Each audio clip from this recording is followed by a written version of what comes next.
Apparently I'm live, if correct. So I see myself, I see the counter, so I'm just expecting, or I'm just assuming that we're fully live. So the camera, for whatever reason, looks a little blurry. It almost looks like a movie filter from the 40s and 50s. But, you know, maybe it's going to make me look better. Who knows? Anyway, you guys asked me a lot of questions already on forehand and the last half an hour or 20 minutes.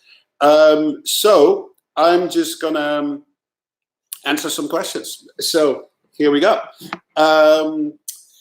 Question 1 from Eric Silberg. Hi, I find your PC Cubase rig and work awesome, but there are 2 questions. How would you set up work on a laptop whilst out of town or on the road? Even expensive laptops like Razer would struggle. Yes, they would. So the way to do this is to have a way smaller template. And I'm not going to bring my whole template on the road. I have the native instruments complete on there, and then I have my favorite string library on there. I have my favorite brass library on there, favorite wood library. Just very basic, very simple. I'm not bringing my whole drum library, everything else. Just keep it like compact and just like work on themes, work on ideas. But I would never finish anything on a laptop. That I would do in my in my studio. I'm just going to ask somebody here in the room, how do I hit pause? So I could. It's going really quick right now with the questions. Yeah. But just doing that. Yeah. Okay. Would you consider posting a general MIDI file of any of your cues? It would be very helpful to be able to look at your harmony and orchestration choices more detailed that way. This is asked by Daniel Stockdale. Actually, as far as I know, I'm not allowed to do that because the film company, whoever it is, basically owns the music, is the owner of everything. Yes, I wrote it and I have my writer share, obviously, but I'm not able to publish just music like that because that's what it's considered, publishing. But the studio times that I do, you see very good screenshots of what I'm doing and what the voicing is and what the melody is doing and the arrangement. And that I am allowed to do because I'm just showing it. But technically, throwing out a MIDI file would technically be considered a form of distribution, and I cannot do that. So unfortunately for that. Oh, this is a funny question. Drotos Gabor, sorry if I didn't pronounce that right, but I hope I did. Drotos Gabor, hi Tom, I saw a contrabass in the background of your last video. Do you play strings as well? Well, very interesting subject, because one of my assistants is a very talented violin player, Max Garzian, and he plays just so incredible. And I decided exactly a month ago, to the date, to learn how to play strings. And I went on eBay and I bought a cheap violin and a cheap viola and a cheap cello and a cheap bass. And I'm now practicing 3-4 hours a day, primarily on the violin, not to become a star violin player, because that's not going to happen on my age, and I've never played that instrument properly before. But it's so much fun to do it. I have to say, it's incredible when I'm 50 now, and just to learn a whole new instrument, or actually 4 new instruments. And what I'm hoping to get out of this, like I said, is not to be a star player, but to be able to play my own themes on a violin or on a cello, and that you feel what it does with the instrument, and if it's the right choice for the melody. You also learn when you play these instruments that the way that the fingering works to play a certain melody, it's so different than on a guitar. And you also start to really respect these violin players. I mean, like I would program or write extremely fast runs until the upper stratosphere of a violin. Well, try playing that in quarter notes. I don't even know how to do that. So let alone in 16th notes or 32nd notes. So my respect for the string group has risen beyond, because I'm now trying to play violin and viola and cello bass myself. It's a lot of fun. Next year, I want to do the same thing with the woodwinds, and that's going to be laughing because I don't think I'm going to get anything out of those instruments. But let's just see what happens. Let's see. This question is a little bit related to that. Max Matthews. Tom, I really admire the arc of your career. Where do you find the balance between learning and writing? Learning is very important because learning will open your mind up to new things out there. Like I just discussed, try to learn how to play the violin. I might actually potentially post a little clip in the future if I get a little better. And then you guys can be the judge how terrible I am. It's important to learn. I constantly study at least like 5 to 10 hours a week. I would say I study primarily classical works, analyze them, playing records that I just love, and just like try to figure out why they sound so great, whether it's like on a production end or a recording end or the arrangement of the song or the vocal performance or the solo performance. Yeah, so for me, it's very important. And part of that studying is also looking into new synthesizers that have come out, new plugins, new audio plugins, new what other software that comes out. So very, very, very important for me. Let's see. What else? Andrew Roberts says, I want to see you compose in GarageBand. I'm very sorry, Andrew. That's not gonna happen. Read my lips. Not gonna happen. So I'm just gonna stick with Cubase for now. Let's see. Oh, the questions go so quick. Let's see. Let me move up. John Fried, interesting question. I'm a newbie here, and I started to learn how to compose at the late age of 55 years old. Good for you. That's one thing. What is your advice for starting out a song, for instance, a melody, chord progression, a beat, etc.? Well, when you just start composing, there's like, there's a world out there with so much fantastic music that you potentially listen to. And yeah, where do you start? I mean, you can start wherever you want. I mean, maybe you were able to play an instrument when you were younger. That obviously helps. Maybe it was piano a little bit or a little bit of guitar. All this is super helpful to discover how harmony works, how melody works.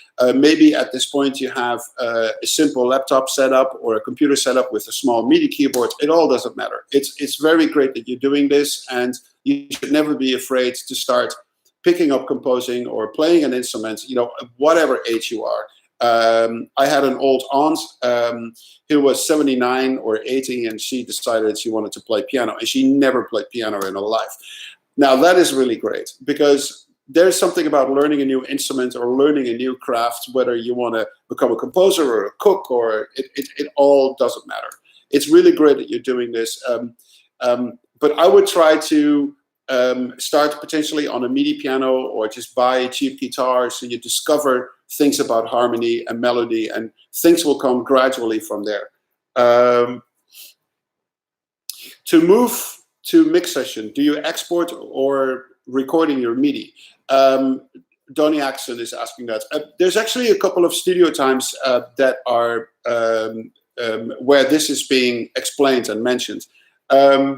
So when I'm done writing a cue in Cubase and it's finished, then we print stems, which means that you take a few drum tracks, maybe the timpani separately, all the crashes, for instance, all the guitars separate, the bass is separate, the strings separate, the brass, the woodwinds, everything is like separate.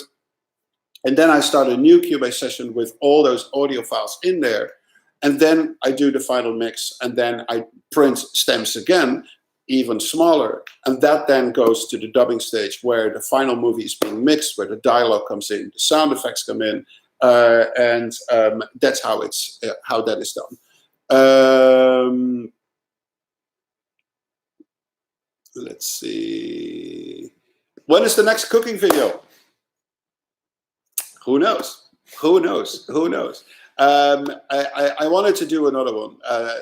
That's for sure. I mean, there's so many recipes that I like making, and so who knows.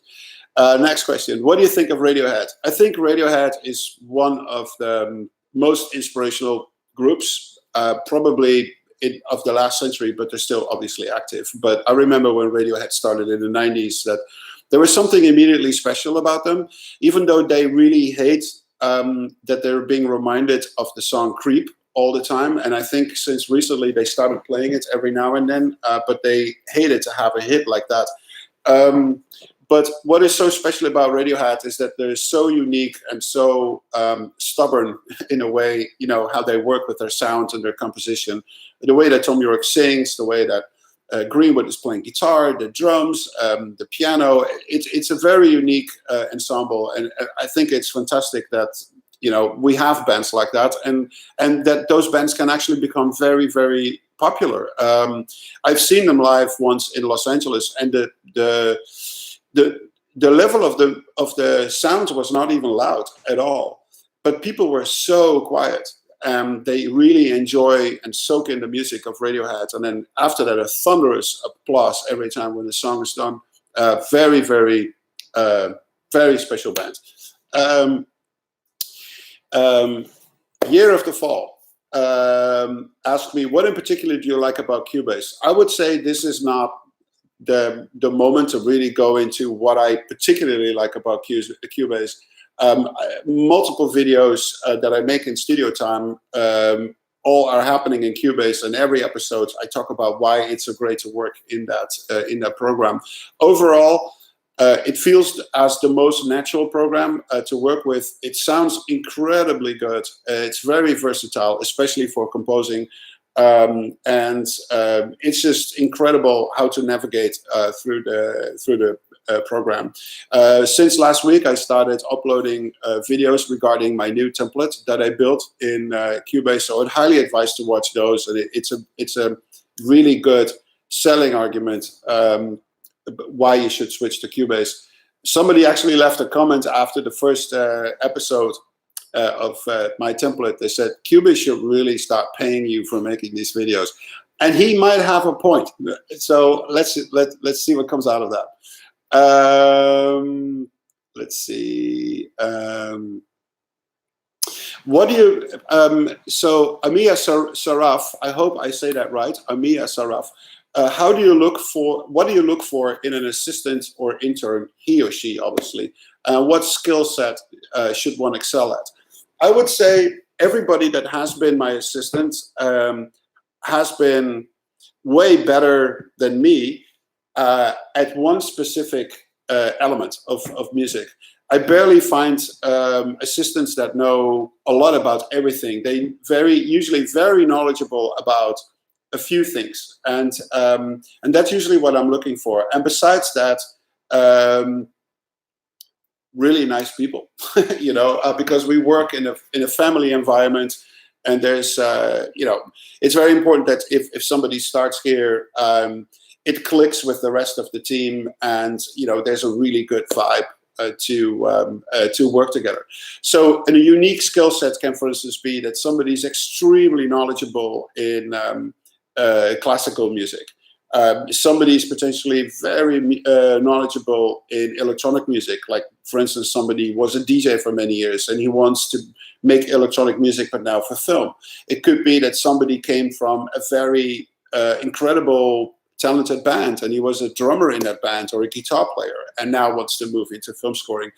Having that said, I do expect that all people that start work for me have a decent understanding about classical music, orchestral music, electronic music, alternative music, sound design in general, and a good understanding to work with various different software programs. So I would technically not hire quickly somebody that has been writing music on paper and a piano and has never worked with any software program at all in his or her life. So that's tough because that's such a steep learning curve. So I hope that answers your question. Technical question from Edgar Fandler. Hey Tom, really great channel and thank you for studio time. All thumbs up. Can you tell me which Cubase project settings are you using? I mean kilohertz bitrate. Actually very simple. We're on 48 kilohertz and 32-bit float. Now 32-bit float, for people who don't know what that is. It means that technically distortion does not really exist in the 32-bit floating architecture. That means that you can work on a mix and it's too hot, it's +4, +6 dB, and usually distortion starts happening.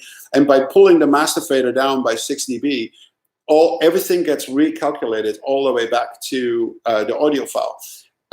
So it's fantastic. But as soon as you start using third-party plugins, that can potentially stop that process. But if you were to work just in Cubase alone, with just it actually is fantastic how it works. As far as I know, it's an invention from Cubase and got later adapted by Pro Tools. I'm not sure if Logic is on 32-bit float. I have to I have to apologize that I don't know the answer. Oh, I gotta put my glasses on. Her Ying Ying. Okay, I hope I say that right. Hi, and thank you for your videos. Did you ever use trackers in the past? Yes, I did, but not very long, because I was working with a producer from Hungary, Yonder Boy, and I think he was using trackers. And it was like a bunch of numbers just going on the screen back and forth. It felt to me more like the Matrix than actually making music. But hey, some people do whatever they do, and I think it comes. I think there were programs like that on I think the Commodore Amiga that looked like a little similar. And actually, to a certain extent, the very first version of Logic, Notator, had a lot of that as well, like numbers just going back and forth in columns. And that was not for me. Cubase immediately started with the horizontal look, what we now call the arrangement window, and they were the first to do that. And in 86, 85, 86, I forgot. But it was a really clever way, and pretty much every sequencer you look at nowadays has that old Cubase look and that architecture. Let's see. Hi, Tom. What would be the best way to market network to get working in the industry? Currently in England, where all the best locations to be, where are the best locations to be, and who are the best types of people to be around? And that is asked by Simply Hub. Well, Simply Hub, interesting name. I would say the best way to get into the industry is to start working for a composer that already works in the industry. It doesn't necessarily have to be a composer that you like. But as long as that person is working in the industry, that way you're going to be exposed to what it's really like to work in this industry. You will meet people that that composer is working with, and therefore you start building your network. So it's the same with my assistants. My two assistants, Max and Antonio, they go everywhere where I go, whether I meet a director or when I go to a scoring stage to record or whatever meeting possible. They just come with me, and that's how these people get to learn my assistants. And everybody knows in the industry that the next person to watch for is somebody who assisted a composer who is working in the industry. So I would say that is the best way to do it. Now, when it comes to where you want to be, it totally depends on what style of film you potentially want to work at. So there's a great film industry in France. I would say if you want to move to Paris and work in the French industry, I would highly recommend that your French is really good, because their English is not. I would say it's important. Germany has a great TV show industry, and same there, would really help if you speak German really well. England is great for a lot of streaming content that's being made there. Obviously, the BBC, Channel 4 have been very important in just like generating a lot of interesting content. I would say New York is very much rooted into the alternative film scene, and also a lot of TV shows. And LA obviously is the Hollywood scene with the Hollywood movies that come out. But nowadays, a lot of Hollywood movies are also being made in England and in France and Germany with like tax breaks that they get. So there's opportunity also to work on Hollywood films when you're based in London. So it totally depends on what you're looking for. I hope that answers that question. The next question is Prabin Ral. I hope I say that right. Oh, where did you go? Where did you go? I'm sorry. I think I lost you. Hey Tom, thanks for all the tutorials. They're very helpful. What are your tips for a beginning composer? Where to reach contacts with directors? Do I need to send demos to them? And that's sent by Toth Gergo. I hope I say that right. Well, Toth, I would say that if you're a beginning composer, what really helps, and a lot of amazing collaborations have actually come out of that, is that you start contacting like a film school where people study to become a director or to become a film editor. And usually those schools work together with music universities like USC in Los Angeles or UCLA, or the school, like for instance, I personally worked at in Holland called Artes. So for instance, Artes would then have a close contact with the film school to basically team up aspiring young composers with aspiring young directors. And you know, if you look at La La Land, for instance, you're talking about a director and a composer that study together, and that became a collaboration that became very successul. So that's a really good way to do it. And then you also get a lot of practice, and from there you could potentially take it further. And maybe wherever you live, there might be smaller budget films being made, and they're looking for a composer, and they only have a smaller budget to do it, like in your region. So I'm not sure where you're from, but if you live in Italy, or you live in Spain, or you live in Portugal, or in France, or in Germany, it doesn't matter. Like there's always like smaller films, smaller budgets being made, and they're looking for, you know, they're probably hiring a beginning director to start his career, so it totally makes sense to hire also a beginning composer, and that's another good way to look at it. So I hope that is going to help you. This is by Vortex. Hi Tom, how do you manage to find the right balance between work and personal time? How do you set the boundaries? Thanks. Well, they're not really boundaries. You know, music is my life is music, and people around me have become very slowly accustomed that is what my life is going to be, and they're dealing with it. And I have to say, like, I'm very thankful for the friends and family that I have, that they're so incredibly patient with me. Because, you know, I spend so much time on music, and even when I'm not in the studio, I think about music constantly. I go to bed thinking about music, and I wake up thinking about music.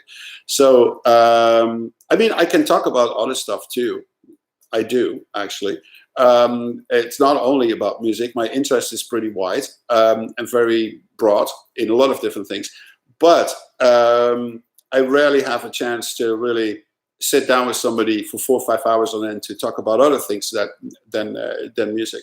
But it is what it is. And in the beginning, in my 20s and 30s, I was a little bit frustrated with that. And I would, for a half a year or 9 months, I would work like really intense. And then after that, it was like, I need a holiday. I need to spend time with my friends and family. And I would do that for 5 days. And I would basically, I wouldn't know what to do with myself. You know, just like, okay, let's go back and make music again. So, yeah. So, like I said, it's tough to be around me in that sense. But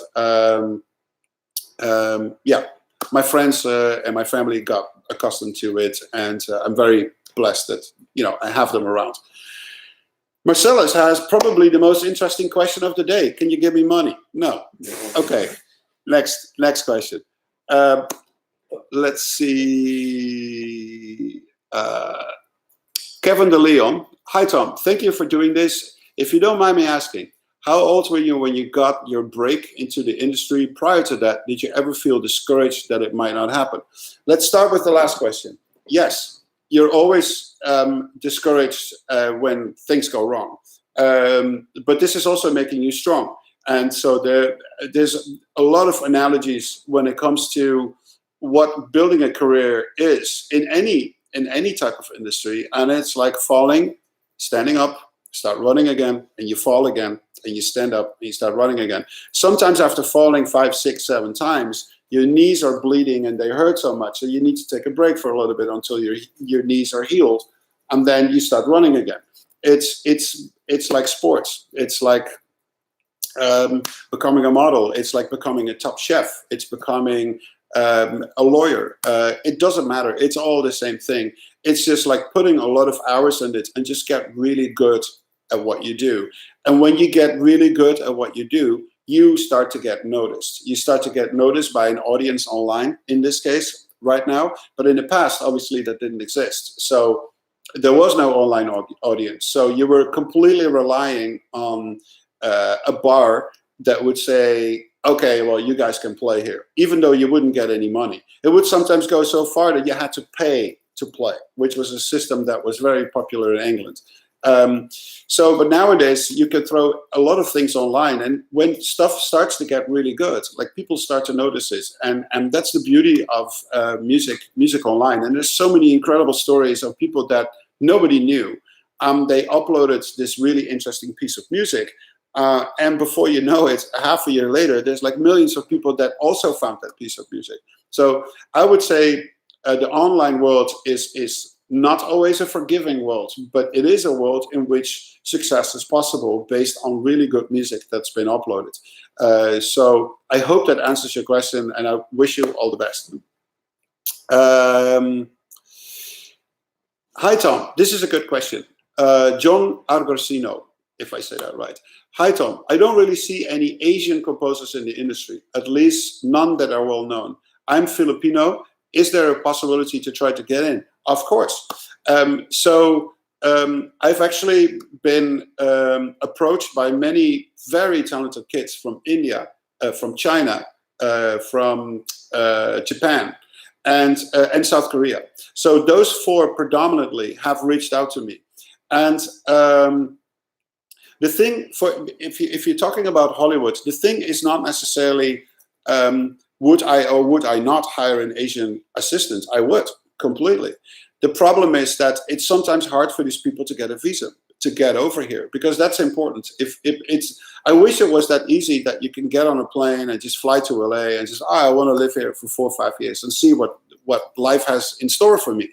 Unfortunately, that's not how it works. And for me to come to America in the beginning was extremely hard. I was not a composer at the time. I was still an artist, but I remember applying for a visa to do gigs here in the 90s, and we had to send out almost a massive box with articles from magazines, all translated in English, from various different countries, that I was actually an artist, and I was actually touring in Europe, and I was actually making money so I could support myself.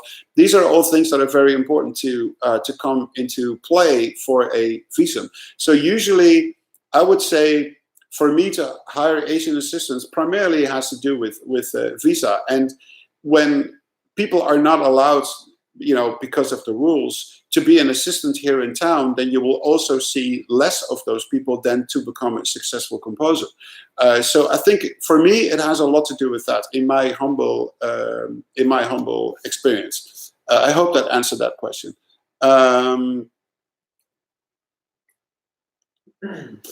This is interesting.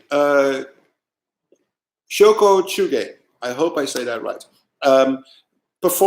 Digital performer, has also a history as well as Cubase. What is the conflict people might think, wondering why Dorico has developed?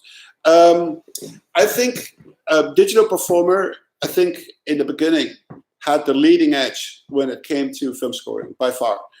It had features that were very much geared towards film music and TV music. I would say that time has been long gone, in my humble opinion. And at this point, Performer is a way smaller company with way smaller resources to work on a program compared to Cubase. Cubase Steinberg is a very powerful company. It's owned by Yamaha. So there's no shortage of money going into that company to make Cubase as good as it can be. And they have a pretty big technical team that works on Cubase, around the clock. Potentially that's a little unfortunate, but that's how the history goes with software. And it's not any different in software than it is, for instance, with social media. We had Friendster, gone. Then we have MySpace, it's gone. Now we have Facebook. Is Facebook on the way down? Is Facebook steady? Is Facebook going backwards? Snapchat, growing like no tomorrow. Instagram, growing really fast. YouTube, for me, growing really fast. So it's the same with software. It says sometimes people just don't like it all that much and just move on to something else that's just easier and more.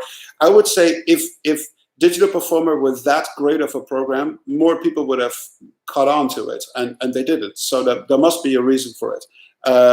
So in my humble opinion, I think it has something to do with that. Ahmed Al-Musawi. I hope I say that right, Ahmed.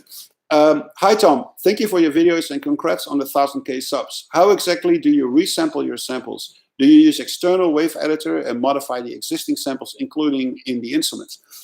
Great question. And yes, I do a lot of resamples. Now, in an upcoming tutorial, the next one or the one after that, I go exactly into this subject. And it's a tutorial about my template. And in my template, I have an audio track that is called Sample Ready to Record. So what that track does, I'm not going into the specifics of it, how it's being routed and stuff. You can see that in that tutorial. But what happens, any instrument that I solo and I hit that track on record, it will record the audio file of that specific thing that I soloed onto that track. So now I have that thing recorded onto that track, and I can now do whatever I want with it. I can export that audio piece out as an audio file, and I could copy it onto a hard drive, and I could load it up on any of the classic samplers that I have here, or sample it with the samplers. And I do that actually a lot. There's an episode in season 2 where I go about classic samplers compared to modern samplers and what the difference in tone is. So if you want to see that, find that in an episode of Studio 2. Now within Cubase, and I've also covered this a lot in tutorials, I might stick a lot of different plugins onto that recording and then mix it with the original. Example, I just did this yesterday for a movie that I'm working on right now. I had a flute melody, but I wanted to add like some trippy element to it. So now I recorded the flute in on that track, ready to record. And I copied that track, that audio part, to a different track, and I'm now sticking all kinds of weird plugins on there, making sure the original signal cannot be heard, so we're only hearing the affected signal. And I mix that track in with the original flute melody that I wrote, and now I get that trippy effect that sits behind the flute. Very simple example, but the sky's the limit. You can take this as far as you want. In some of my sessions, actually the amount of resampled tracks is actually bigger than the original orchestral writing, for instance. I do mostly resamples on the orchestral writing to give it a little bit more electronic nature and quality to it. So I hope that answers your question.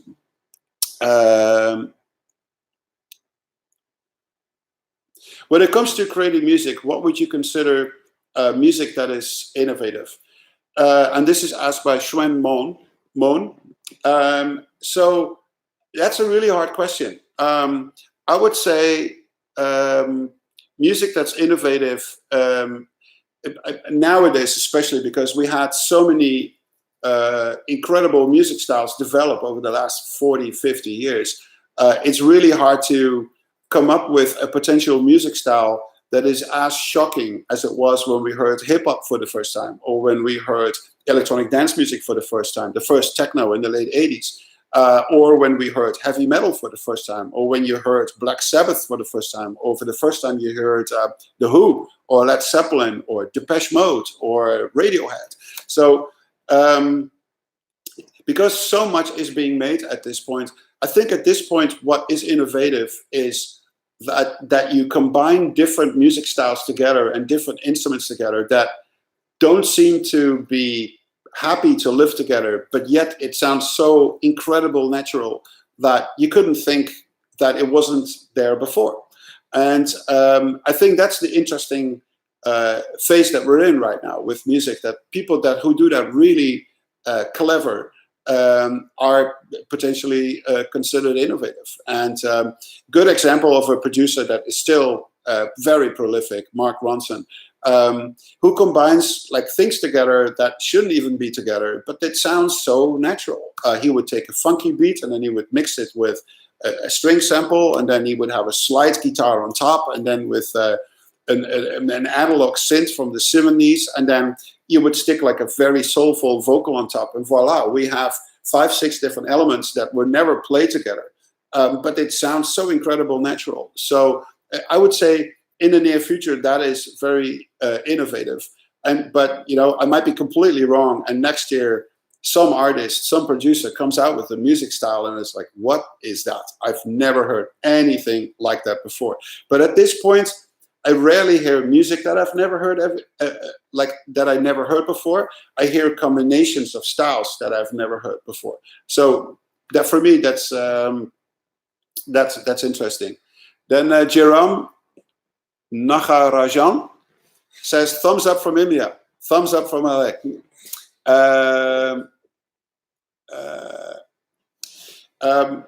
I think this guy's Dutch. Yeah, I think so. Jeff Hilkema, are you Dutch? Let us know. Would you compose a pure classical concert ever, like a violin concerto or so? Actually, I've done a few in the past, and I'd love to do it in the future as well when I have time. One thing was a mini symphony that I wrote for ballet, and it was performed in 2011 with 3 amazing ballet ensembles, and it was live performed by an orchestra. And that was the first time I wrote something for an orchestra that was live performed in one room, and that was pretty tough. And I learned a lot from that. And the next one was a proper symphony of 1 hour and 20 minutes, and that was in 2013. And that was when the Dutch city Utrecht celebrated the 300 years anniversary of a massive peace treaty that was signed by all European countries in 1713. And that was really proper, like a full-on symphonic orchestra, an hour 20 or so of music. Actually, and it also had a huge amount of light and actors, and it was a really big production. You can still find that online. It's called, well, in Dutch, you just have to Google translate it back to Dutch and then look for it. But it's called the Peace Treaty of Utrecht. So if you throw that in Google Translate, you get the Dutch version of it, and then Google for it the live performance, and so you could see it if you want. Harsha Varjan. Well, I do get an exercise in all kinds of exotic names. I love it. Harsha Varjan, if I say that good. And Harsha asks, hey Tom, would you please explain the process of how some film scores are made which do not follow a strict tempo? Example, John Williams scores. Well, I have to tell you this, that the amount of, well, first off, John Williams scores actually do have a very specific tempo, but the way that it's conducted, it's a little bit more fluid. So where to speed up or where to slow down.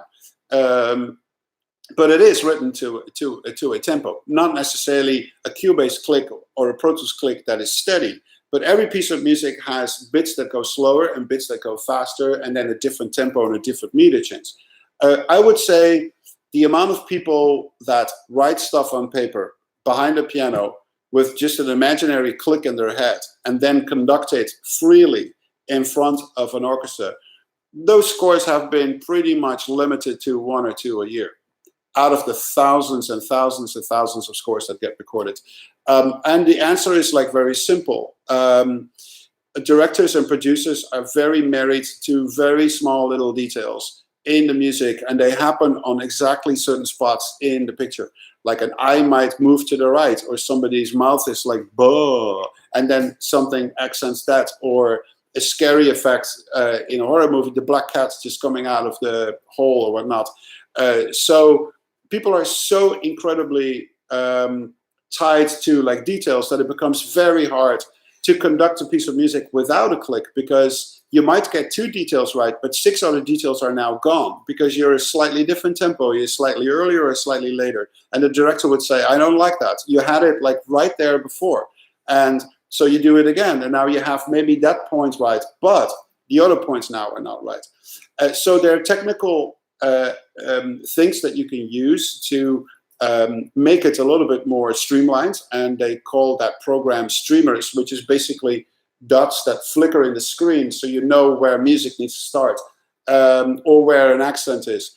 But this is really a technique from the 50s, 60s, and 70s, and since the 80s we have sequencers, and it has become more and more predominant in almost any film score out there. So I hope that answers your question.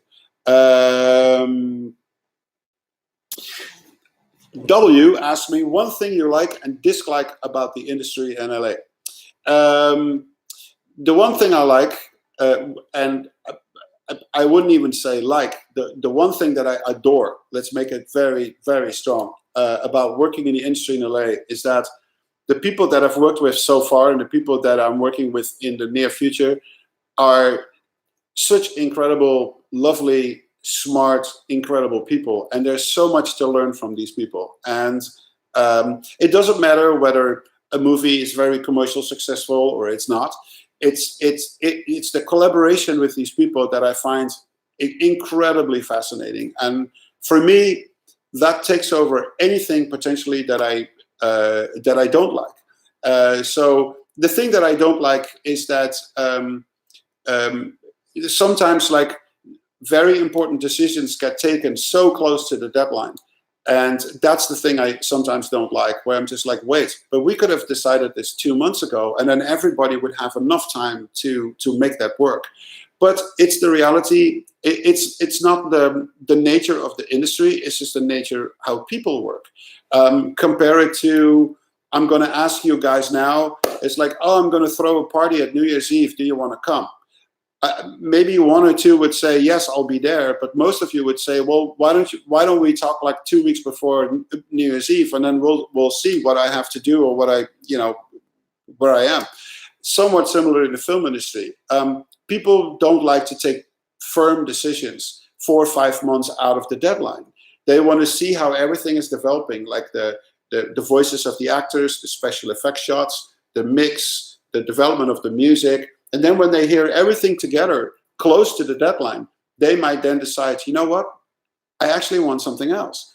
And that is frustrating, but it's also very understandable. This is very, very true to what human nature is and what creative minds are. It's like you cannot decide everything on forehand. You just have to go, you have to play ball. If the ball rolls that way, you're going to run that way.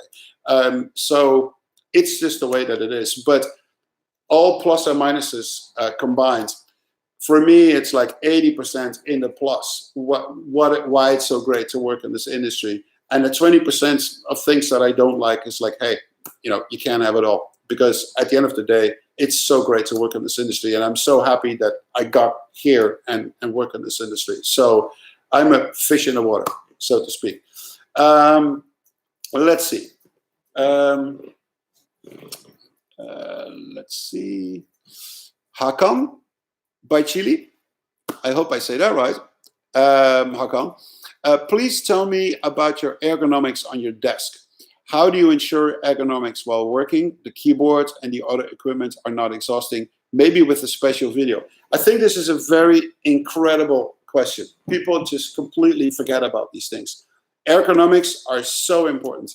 I never had in my life I'm just looking. Is it RSI, like the mouse arm, the muscle disease that you? We're looking it up. But, in Dutch, I think it's called RSI, where your tendons and your ligaments get completely stressed out. So you have a hard time moving your mouse and stuff. I know so many people that have issues, back issues, neck issues. It's called mouse arm syndrome. Mouse arm syndrome. Yes. Tennis arm, we also call it in Dutch. It's a very serious disease, and it takes many, many months, sometimes up to a year, to recover from that. Some people had it so bad in their right arm, they had to force themselves to work with the left arm with the mouse. So what's important? Your posture is very important. That if you sit down, you sit up straight, your shoulders are backwards, and your hands move forward. I'm just going to tilt the camera a little bit. So you sit up straight, your shoulders back, and your hands are forward. And you don't need to overreach like that. You don't need to overreach like that, or just go like that, or go like that. Everything needs to be relaxed on the same spot. Now, I go so anal about this that every room in my studio has the keyboard, mouse, touchscreen, the Fader Master, and the screens to the inch exactly on the same spot. So everybody is working with that same ergonomics, which means that if I sit down behind the computer of my assistant, everything feels exactly the same as my rig, and vice versa. So some people need to train themselves a little better, but I keep saying to them is I feel I have a very good infrastructure for the ergonomics, because I never had a mouse arm, I never had upper back problems, neck problems of working and stressing yourself out. So everything needs to be exactly on the same spot and in a relaxed fashion, and that you can see everything well. So I hope that answers your question, Hakan. Yunus Bari, 6 attempts, he says. Well, 6 is your lucky charm. Hi, Tom. Thank you for everything you do. When it comes to social media, what platforms do you advise us to invest in? The ones that are more likely to help us get noticed. I would say at this point, for me at least, there's multiple forms of social media. Especially when it comes to doing things in depth and just having a serious piece of music you can listen to, the tutorials that I can do, I would say YouTube is the one to go for, because it's the one that allows you to do things in length. Now, I'm looking at somebody that knows way more about this than I do. Would you say after YouTube, Instagram, and yeah, absolutely. So after YouTube, Instagram, the most interesting.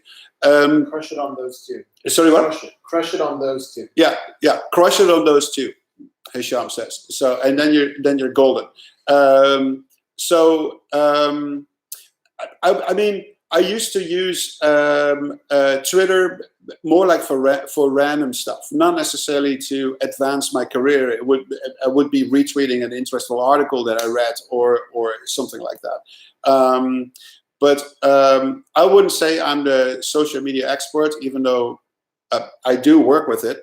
But I wouldn't say I'm an expert. But for me, Instagram and YouTube is where it's at, but that's my humble opinion. So I hope that is gonna help you.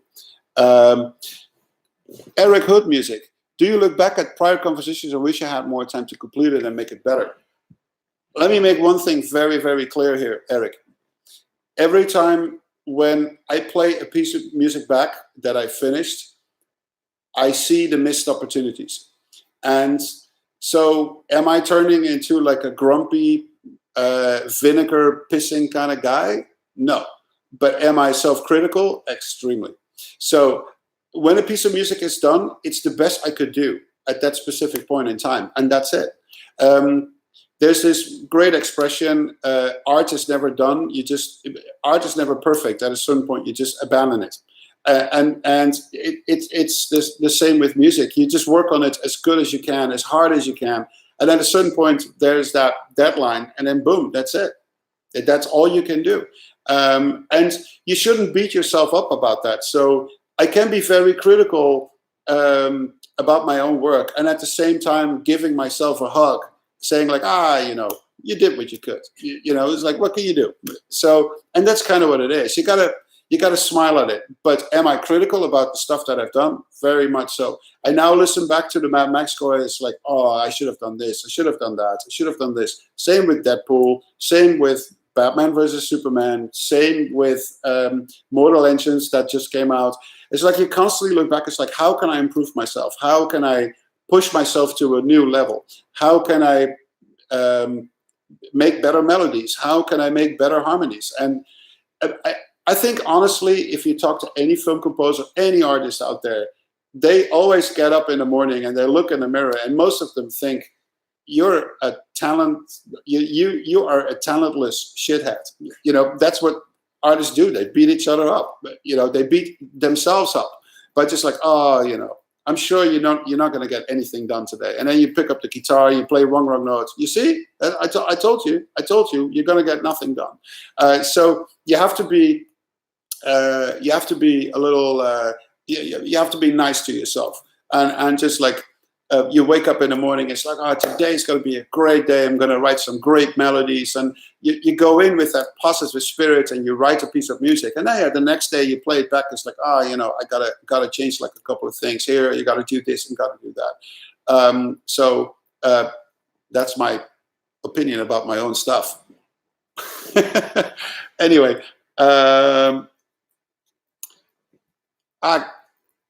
Good second question of the day. Lukas Proshnov, music. I hope I say that right. Coca-Cola, Pepsi. Neither. Glass of water. So that's that. Let's see. What else do we have? The Synth Pimp. Oh, that name alone. Got to answer your question, Mr. Synth Pimp, or Mrs. Synth Pimp. Who knows? Did you never made a track that you can see in a movie in front of you that you would like to take? I'm not quite sure what you mean with that question. So maybe you want to rephrase that question one more time. Let's see. A question from Belgium, the neighbor country of Holland. Of course, we're going to answer that. Geert de Cler. Hallo Geert, alles goed jongen? Ja, mooi. That was in Dutch, guys. Hi Tom, greetings from Antwerp, Belgium. What is your take on the synthwave 80s revival? Do you think it will slip more and more into the film scoring scene? You know what? I'm not sure how old you are, but technically 3-4 years after the 80s was over, 94, 95, the first 80s revival started happening in electronic music and in pop music. And it never went away. There is something so unique about the 80s. Don't ask me what it is, because I grew up in the 80s, and for me, the 80s is just like second nature. 80s is it capitalizes on a lot of different emotions. 80s was bubblegum. 80s was plastic. 80s was 4 or 5 incredible music styles starting that we never heard before in our life, like electronic music, hip hop. At the same time, music got very intense. U2, for instance, it was an incredible time period where production became very important, where synthesizers and drum computers now were entering the scene, where digital mixing became possible, digital recording became possible, digital editing became possible. It's an incredible 10-year time period where that all happened.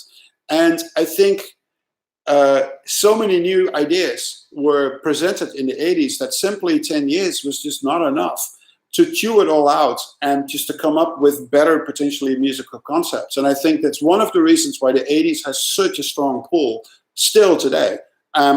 We're talking now almost 40 years in, and it's an incredible time period. Like I said, I was 12 when the 80s began, and it was 22 when it was over.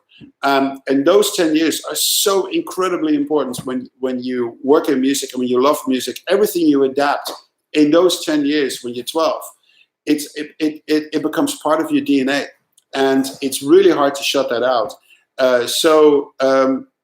Yes, I think, 80s music has always been somewhat part of the film scoring, but then maybe in a modern version, but it's like those typical synthesizer lines, the typical approach of string writing that we now call the ostinatos, the ten, ten, ten, ten, ten, ten, ten, ten, ten.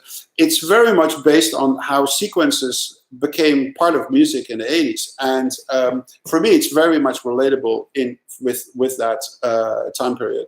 So I hope that answers your question. Al-Abi asks, do DAWs need redesign? Example, when Ableton came out, it was new.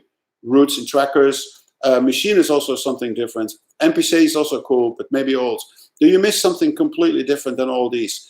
I can't get too much into detail because I've been for years in very intense conversation with Cubase about different ideas and how to approach different things.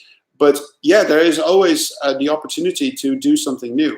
You have to keep in mind, though, that programs like Logic, Pro Tools, Cubase, Ableton, those 4 programs, let's add Digital Performer to it as well. So five programs that basically have shaped the world of DAWs as we know it at this point.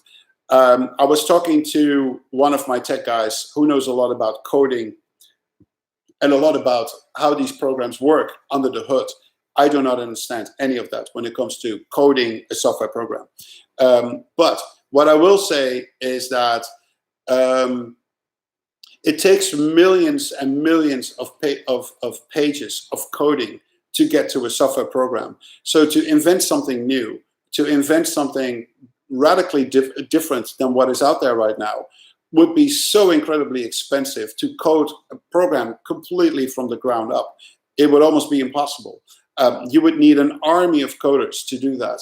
Now, if you're a successful program like Microsoft, and with 1 billion, 2 billion people all over the world using that software program, it becomes like a whole lot more profitable to hire all these programmers to then become, to write, like, I don't know, Windows 14 or Windows 15, which doesn't exist, but I'm just saying hypothetically. And the same goes for Apple. The iOS software on our phones, on our iPads, or the Android phones, the software that comes with that, there's such a huge amount of users around the world that actually pay good money for that software program that it becomes affordable to change a lot of drastic things about it. And in the software world, that is not the case. I don't even know the sales figures of any of these programs. I wish I did, but I simply don't.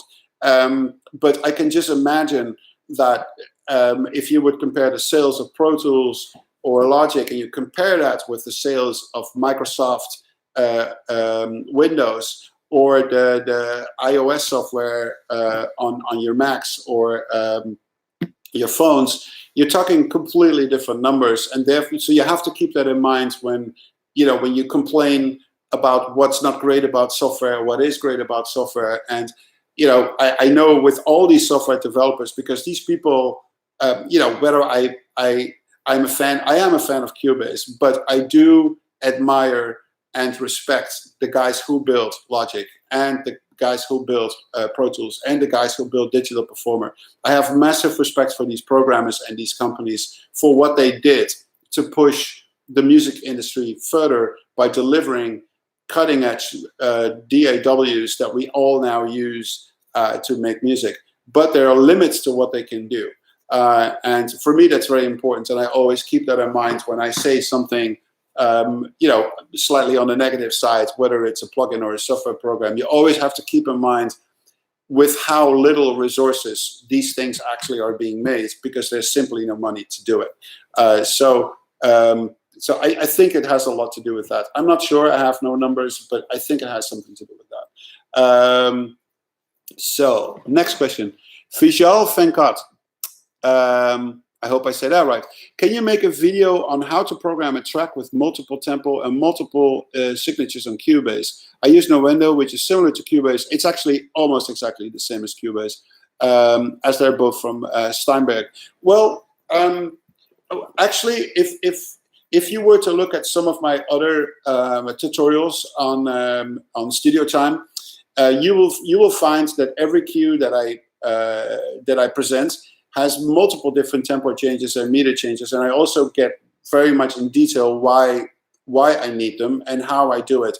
Very good example is the Batman versus Superman cue in season 2. It's a very long cue with a lot of tempo changes and meter changes. So I would advise to watch that again if you have time, because it's very clear how often you need that in film scoring. Malik Trey, Germany here, the other neighboring country of Holland. Love your channel. Thank you so much. Is it possible that you show more in detail how mixed strings and the orchestra in better EQ, panorama, compressing, please, or do you have a good tip?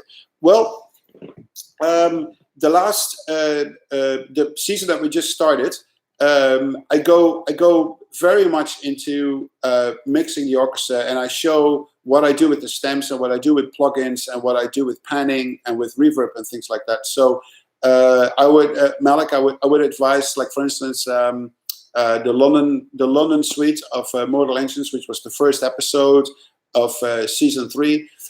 Please watch that, and there's a big section that goes about mixing and how I use plugins. So I hope you find the time to see that. I think it's going to be helpful for you.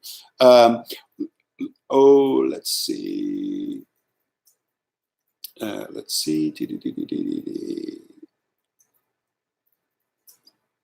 Kirk Godfrey. Hi, Tom.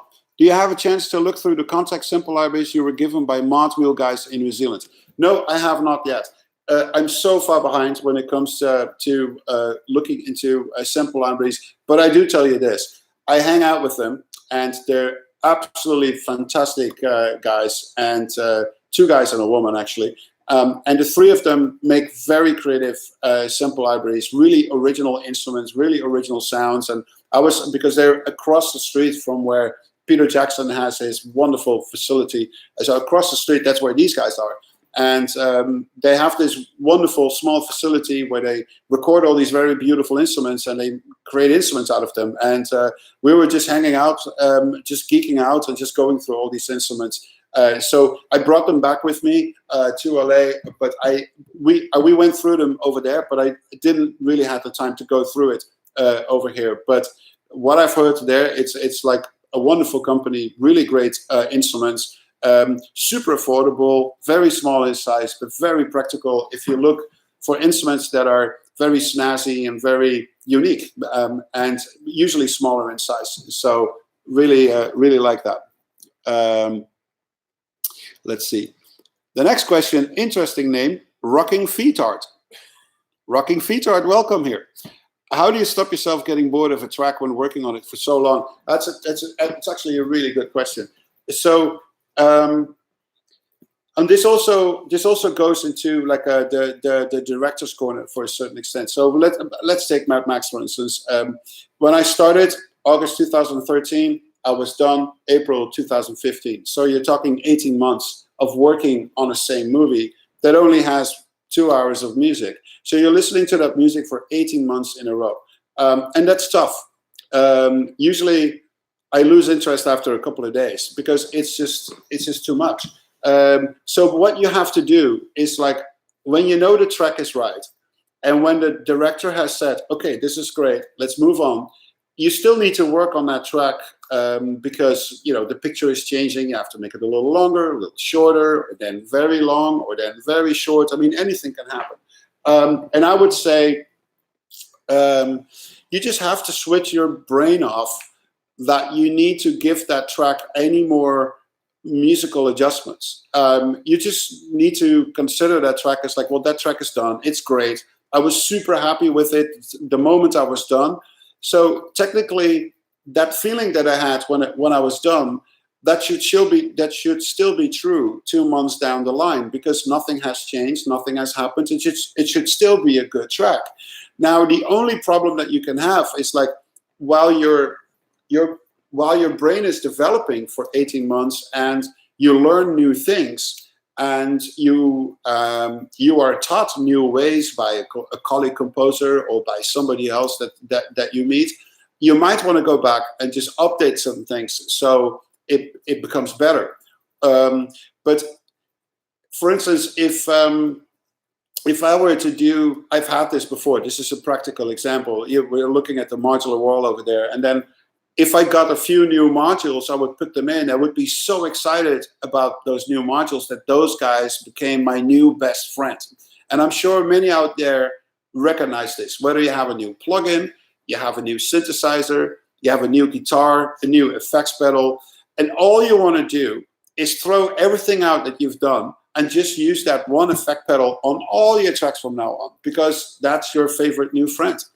And that's the thing you need to be careful with, because that's where you can potentially ruin your music, because you're so focused on your new best friend. It's very natural, very normal for humans to do so. But I usually, I cross a line where I say, like, okay, this is a good track. After 3 months, it's still a good track, until I feel that I've learned more in the last 3 months and I can now go back to the track and actually make it a better piece of music. Then I would do it. Otherwise, I usually just leave it alone. I hope that answers it. Wow, I've been talking for 1 hour and 5 minutes. Time flies when you're having fun. I'm just going to do a few more questions. It's now 12:06 here. Is that right? Noon, a little after noon. I can be with you for 5 more minutes roughly, and then I have to run. I have a phone call to make. Santiago Walsh asks me, can you make a video on how to sync the video to Cubase, please? Actually, this is not really that difficult. I can make a video about it, but once you set up your sync parameters in the sync window, the external sync window, which is super simple, you basically select MIDI timecode goes out to output 1, receive MIDI timecode, output 1. And then you hook it up to a different computer where the picture runs, and voila, that all there is to it. There's a couple of other parameters you can set, like MIDI machine control, if that's something that you'd like to use. MIDI machine control is that you can press start and stop on multiple different devices, and it will just start running. But actually, there's a small section in the manual of Cubase that it's so well written, and it's just what it is. I mean, we should make a note of it. I will cover this in a future video, but it's not really all that hard. It's definitely not rocket science. Let's see. Deepak Murthy says, the OBXD is a free Oberheim emulation and it sounds awesome. Hats off to the programmers. I haven't heard it, but I'll take your word for it, Deepak. So I'm just gonna look for that too. Let's see. Matthew Fisette, if I say that right.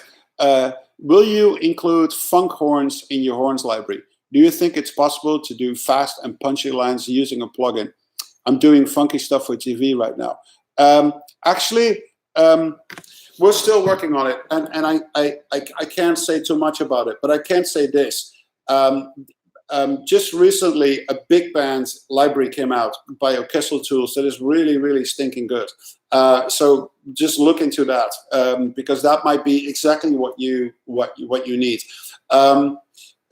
Funky brass or big band brass is a completely different character than orchestral brass. Different players usually also. Horn players in the orchestra are not used to play like pop. They're not used to play that punchy and that short and that articulate. They can play very fast, but more like,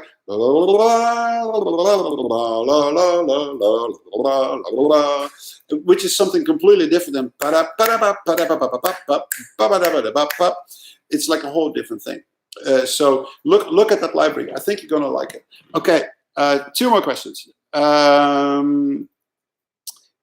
Nikhil Nar, what's your opinion about Bollywood Indian scores?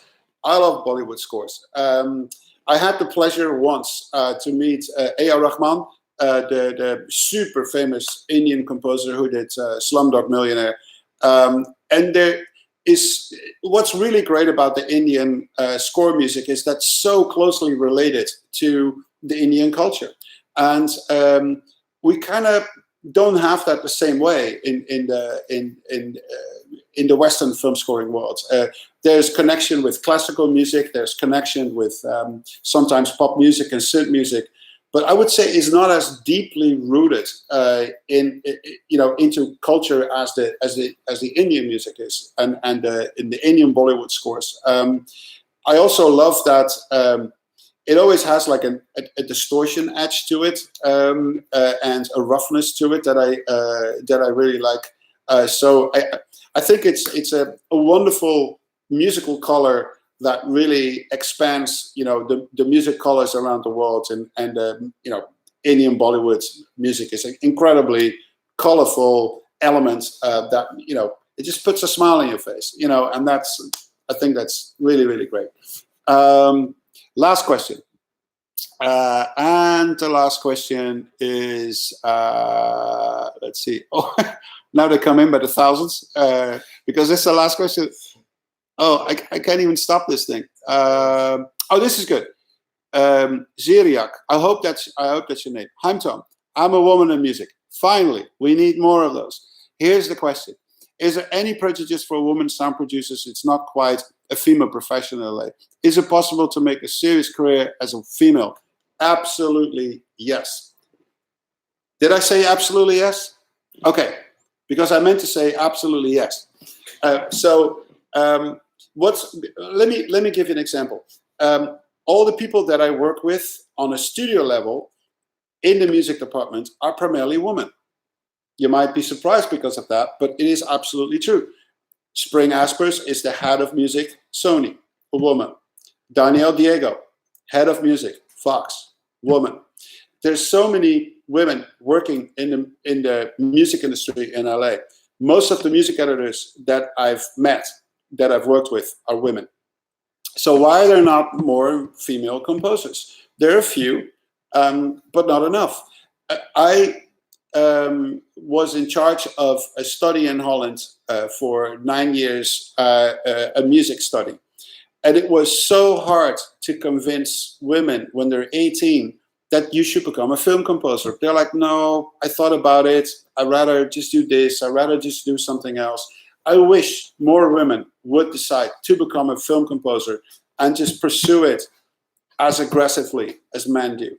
And there's so much room at this point in Los Angeles for female composers.